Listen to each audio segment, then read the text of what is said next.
शौचालयों की जरूरत है, इस बात से इनकार नहीं किया जा सकता है, और शौचालय की दशा सुधरे, इस बात से भी इनकार नहीं किया जा सकता है। मंदिरों, मस्जिदों, गुरुद्वारों में भी सफाई रहे, इस बात से भी इनकार नहीं किया जा सकता है, और स्कूल अच्छे हों, इस बात से भी इनकार नहीं किया जा सकता है। ये सब चीजें जरूरत है, लेकिन अगर हम प्राथमिकता के आधार पर जो शिक्षा विभाग में काम कर रहा है या जिसको शिक्षा नहीं मिल रही है, वो कहे बैंक काम के नहीं है, ये काम का नहीं है, वो एक कम समझ की बात होगी। अब जितनी भी चीजें आप देख रहे हो और जितनी भी चर्चा आपने कही, ये शायद माध्यमों से सुना होगा।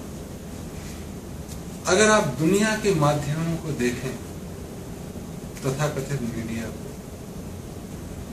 इसमें से 50% से ऊपर जो होल्डिंग है, मनी होल्डिंग, वो क्रिश्चियन मिशनरी की है, चर्चों की। तो ये पहले ही स्टेटमेंट गलत हो जाता है कि वहां जरूरत नहीं। जो प्रचारित करवा रहे हैं, उनके पीछे जो पैसा लगा है वो चर्चों का लगा है, वो धार्मिक स्थलों का लगा है। तो किसके खिलाफ करा रहे हैं, ये बहुत अजीब चीज है। अपने ही खिलाफ या दूसरे संप्रदायों के धार्मिक स्थलों। दूसरी चीज, आज अभी भी आप समाज में देखोगे, दुनिया भर में, तो मंदिरों में कमोबेश पूजा होती है, प्रसाद चढ़ाया, वापस आ गए। मस्जिदों में मदरसे खुले हुए हैं कहीं कहीं, और नहीं तो नमाज पढ़ो और वापस आ जाओ। गुरुद्वारों में कुछ जगह लंगर चल रहा है, कुछ जगह होम्योपैथी की डिस्पेंसरी होगी, या कुछ जगह स्कूल भी खुले।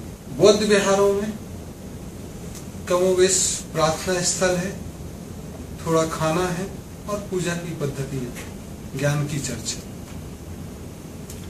लेकिन अगर तुम चर्चों को देखोगे तो आज भी स्कूलों और अस्पतालों का जो उस नगर में, उस जगह क्रिश्चियनों द्वारा चलाए जा रहे हैं, वो चर्चों के अधिकार में है, चर्चों के सुपरविजन में, और वो शायद बेहतर भी चल रहे हैं। तो अगर उनको उदाहरण मानो, चर्च द्वारा चलाए गए स्कूल और कॉलेजों में, और तृतीय विश्व में जहां जहां अंग्रेजों का राज्य रहा, वहां चर्चों के द्वारा चलाए जा रहे स्कूल कॉलेज एक स्टेटस के मामले में अभी भी ऊपर है उन अपने प्रतिद्वंदी या समकक्षी मस्जिदों और मंदिरों, गुरुद्वारों द्वारा चलाई जा रही संस्थाओं के द्वारा, जो लगभग नगण्य के स्तर पर है। तो ये एक बचकाना कमेंट हो सकता है कि हमको स्कूलों की जरूरत है, धार्मिक स्थलों की जरूरत है। अगर चर्चों को देखें तो चर्च के पास ये कहां से आया, ये स्कूल और कॉलेज चलाना? तो पूर्व में हिंदू या सनातनी परंपरा में ये था कि महत्वपूर्ण चीजें जो आस्था की हैं, वो आस्था के केंद्र से संचालित होनी चाहिए। जो मूलभूत चीजें हैं, वो आस्था के केंद्र से संचालित होनी चाहिए, और उनमें वही लोग संचालित करने में प्रमुख भूमिका निभाएं जो आस्था द्वारा चलते हैं। तो आस्था द्वारा जो चलते हैं, तुम देखोगे कि संत, महात्मा या जितने भी लीडर स्पिरिचुअल फील्ड में हैं, लीडर ना कहें उनको, संत महात्मा ही कहें, तो उनके अनुयायी महिलाएं ज्यादा होती। महिलाएं भी आस्था का प्रतीक ज्यादा है, ये आधार का काम ज्यादा करती। तो जितनी चीजें आधार पर टिकी हुई हैं, जैसे खाना है, छोटी छोटी बीमारी है, आधुनिक शिक्षा नहीं, आम शिक्षा है, मूलभूत शिक्षा है, कोई पड़ोसी आ गया दूर गांव का, उसको रहने की व्यवस्था है, थोड़ा संगीत नृत्य सीखना है, थोड़ा कसरत करना है, ये जो मूलभूत चीजें हैं, जो आधारभूत चीजें हैं, वो आधार के केंद्र से, आस्था के केंद्र से संचालित हो, और उसमें वो लोग ज्यादा भूमिका निभाएं जो आस्थावान हैं, या जिनका प्रकृति से जुड़ाव ज्यादा है, या जो आज परिपक्व हो गए हैं अनुभव में और शायद शारीरिक कसरत उतनी नहीं कर सकते हैं, तो वो उसका संचालन में ज्यादा भूमिका नहीं। तो इसलिए 8-10 चीजें जो चला करती थी उसको अंग्रेजों ने या चर्चों ने लेके कम करते करते 2 चीजों के लिए आए। पहले ये सारी चीजें आस्था के केंद्र में मुफ्त होती थी और चर्चों ने उसको पैसे का जरिया बना। जो आज सबसे महंगी चीजें हो गई स्वास्थ्य और शिक्षा, जो कि मुफ्त थी और होनी भी चाहिए। दूसरा, जब भी आप किसी देश पे आक्रमण करोगे और उसको गुलाम बनाने की प्रक्रिया में चलोगे तो सेना को तो पहली दृष्टि में हराओगे, मुख्य लोगों को दूसरी दृष्टि में हटाओगे, जो वहां के प्रमुख लोग हैं, या वो युद्ध हारते ही हट जाएंगे। तीसरा जो आपको काम करना होगा, वहां ऐसे केंद्रों को तोड़ना होगा जहां पे लोग जुड़ाव रखते हैं, जहां जुड़ सकते हैं, जहां रोजमर्रा में मिल सकते हैं। ऐसे इलाके को डिफेंड करना होगा अगर आपको लंबे समय दूसरी जगह राज्य करना। और कमोबेश भारत, बर्मा, जो आज के बांग्लादेश, पाकिस्तान और भी जितने मुल्क हैं, वहां ऐसा ही हुआ कि आपकी अपने आस्था के केंद्र महत् कर्म कांड के और पूजा और प्रसाद चढ़ाने या भीख मांगने भगवान से, अल्लाह ताला से, उसके अलावा कुछ रह नहीं गए। तो जब दूसरे देश में राज्य किया जाता है तो वहां पे जो नहीं किया जाना चाहिए जबरन, आस्था के केंद्रों को तोड़ा जाता है और सिर्फ इतना रहने दिया जाता है कि लोग इकट्ठा ना हो सके लंबी दूरी पे, लंबी देर के लिए। तो आपके केंद्रों को डिफेंड किया गया और आपकी जो अच्छी चीजें थी उसमें से 2 को लिया। सारी चीजें लेते तो शायद ज्यादा अच्छा होता, आज वही हमारे लिए उदाहरण होता, या हम ये चर्चा भी नहीं कर रहे होते, चीजें अपने आप ठीक हो। तो हम इस बात के लिए नहीं बैठे कि किसने क्या किया है, आगे क्या करना चाहिए उसके लिए अगर हम चर्चा करें तो आस्था के केंद्रों से ये सब चीजें जो स्कूल कॉलेज की बात कर रहे हो, शौचालय सफाई की बात कर रहे हो, ये मूलभूत सुविधाएं, आधारभूत सुविधाएं हैं, इनको वहीं से चलने देना। पहले तो आस्था के केंद्रों को मजबूत करना होगा, आस्था रहे, वो चीजें हैं। दूसरा चीज वहां से संचालन। तीसरा चीज जो संज्ञान में लेने की है कि जो भी आपकी आस्था को तोड़ने का कार्य करता है, या आप भी किसी की आस्था को तोड़ने का काम करोगे, तो कालांतर में ये होगा कि आपकी अपनी संतानें आपकी बात नहीं मानेंगे। और ऐसा ही हुआ कि 1980 के दशक में चर्चेस अपने ही अनुयायियों को, अपने ही क्रिश्चियनिटी के समुदाय में यूथ को कंटेन नहीं रख पाए और वो हिप्पी मूवमेंट, दिखावे में, सेक्स की चर्चा में, उसमें डूब। तो एक वो जो वैक्यूम आया था चर्चों के द्वारा, वो किस हवा में ले जा रहे हैं उनको नहीं। तो दूसरों का तोड़ना नहीं, अपना जोड़ना, और दूसरे भी जुड़ जाएं तो वैसी कोशिश करें। तो ये जरूरी है कि हम आस्था के केंद्रों को मजबूत करें, वहां से चीजें चलाएं। और सर्वप्रथम जो आधारभूत चीज है, कम से कम एक लंगर, अन्नकूट या कुरान खाने ऐसी जगह से शुरू होनी चाहिए, जो कम से कम एक मूलभूत की, जैसे कहते हैं कि भगवान सबको एक टाइम खाना तो देते ही, जो भूखा अगर कोई आए तो वहां पे उसको खाना मिल सके, ऐसी व्यवस्था हर शहर के, हर नगर के मुख्य धार्मिक स्थलों से होनी चाहिए, चाहे वो मस्जिद हो, गुरुद्वारा, मंदिर हो। नानक ने 400 वर्षों पूर्व गुरुद्वारे में शुरू किया था, जो कमोबेश आज भी चल रहा है।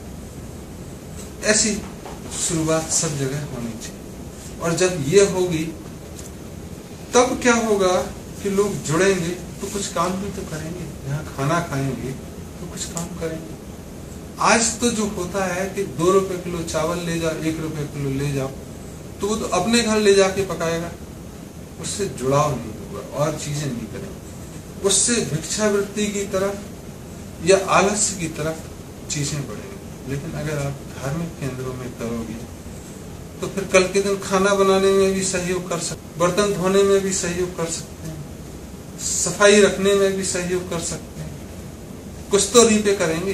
तो आज आप जितने भी गुरुद्वारे में लंगर देखने जाओगे तो आप पाओगे कि जो भी वहां खाना खाता है वो जितने का खाना खाया उतने पैसे चढ़ा के आता, अगर वो उस लायक, और लायक नहीं है तो कुछ काम करके आता कि उसका मेहनताना पूरा हो, सिवाय असक्त लोगों, और उस इलाके में भिक्षावृत्ति भी नहीं है। तो आपको भिक्षावृत्ति को भी रोकना अगर है तो धार्मिक स्थलों पे खाने की भी करनी। अगर आप ये कर सकते हैं तो आप भिक्षावृत्ति को रोक सकते हैं। और हम लोग अगर देखें थोड़े ही पुराने इतिहास को, तो 1833 के पहले एक अंग्रेज पूरे देश में घूमे थे, चर्चित हैं। उनका कहना था कि पूरे length and breadth of India he couldn't find a single beggar. तो 1833 में भारत में एक भी भिखारी नहीं था जो आज जमा बुला।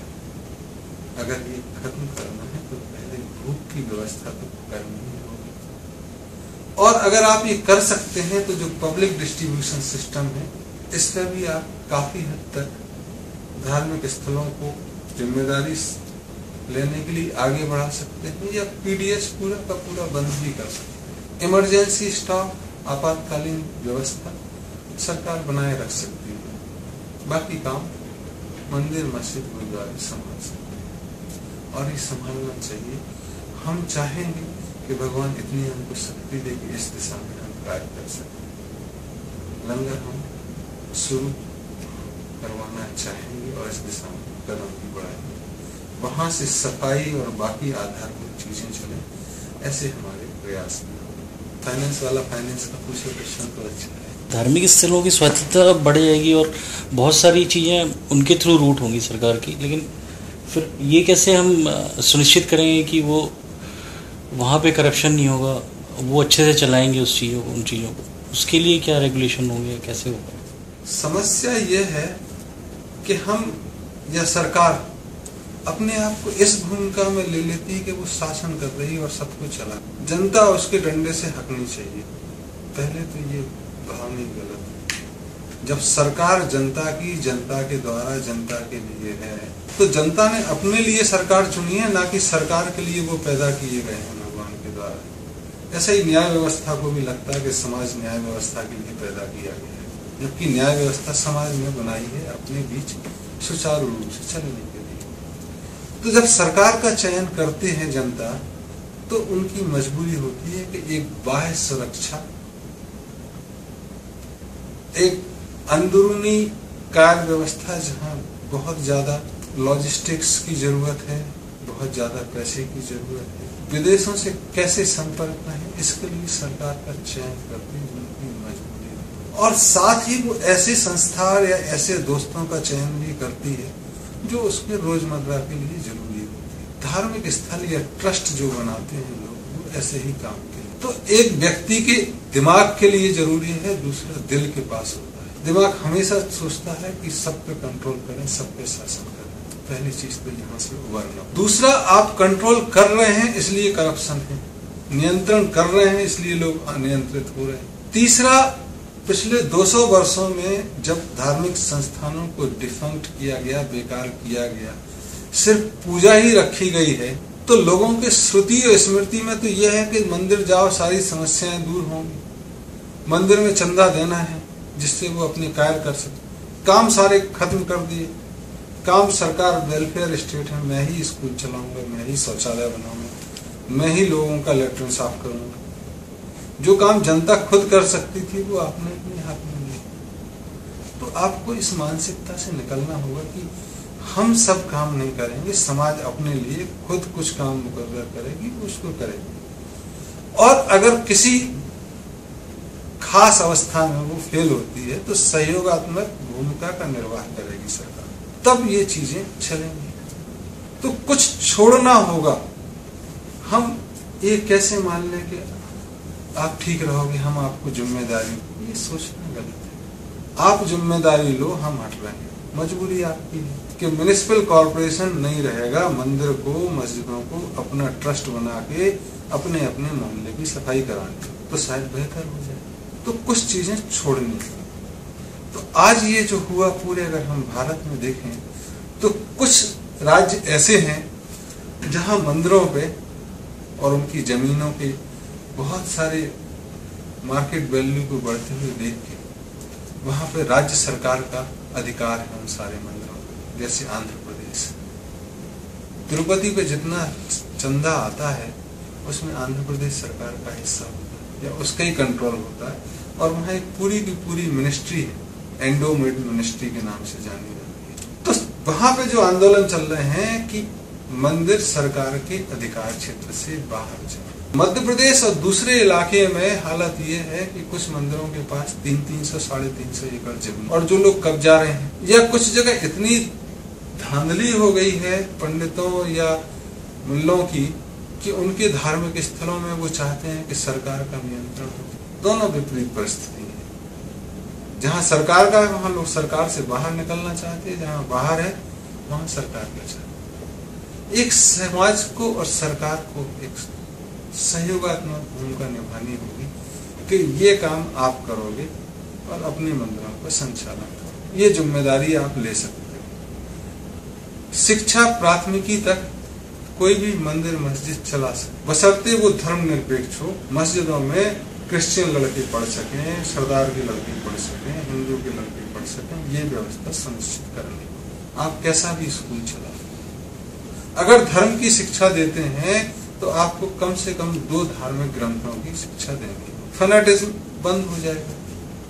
जैसे ही आप धर्मनिरपेक्ष होंगे, आप फंडामेंटलिज्म या कट्टरवाद से मुक्त होंगे।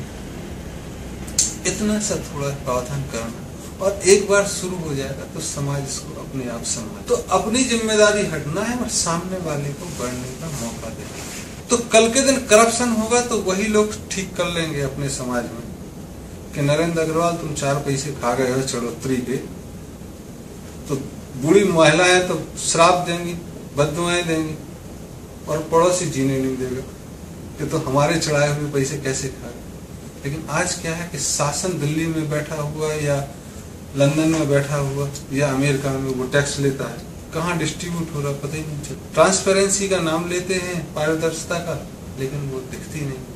लेकिन जब मोहल्ले पड़ोस में चीजें होंगी तो पारदर्शिता मजबूरी होगी, और तब ऐसा नहीं होगा कि 400 करोड़ रुपए तिरुपति मंदिर में चढ़े और सेक्रेटरी भी कारों से घूम रहे हैं, या पैसा गिनने के लिए बाहर ताला लगा हुआ और वो परेशान हो रहे। तब वो जिम्मेदारी होगा। हो सकता है कि तिरुपति जी को बोला जाए कि हम कलेक्ट्रेट बंद करते हैं, तिरुपति में म्युनिसिपल बंद करते हैं, सफाई का काम, एजुकेशन का काम सारा तुम्हारे, जितना भी स्वास्थ्य है यहाँ का, ये 400 करोड़ 500 करोड़ जो आ रहे हैं आपके पास, ये 5 नगर आप देखोगे बेसिक सुविधा। ट्रांसपेरेंसी अपने आप आएगी, काम अपने आप आएगा, लोग अपने आप जुड़ेंगे। ये जरूरत है। तो जरूरत इस बात की है कि हम सरकार के रूप में हैं तो ये माने कि हम जनता के लिए और जनता ही ट्रस्ट बना। हाँ, एनजीओस की बात अगर आए, जो नॉन गवर्नमेंटल ऑर्गेनाइजेशन है, वो इसलिए लाई गई थी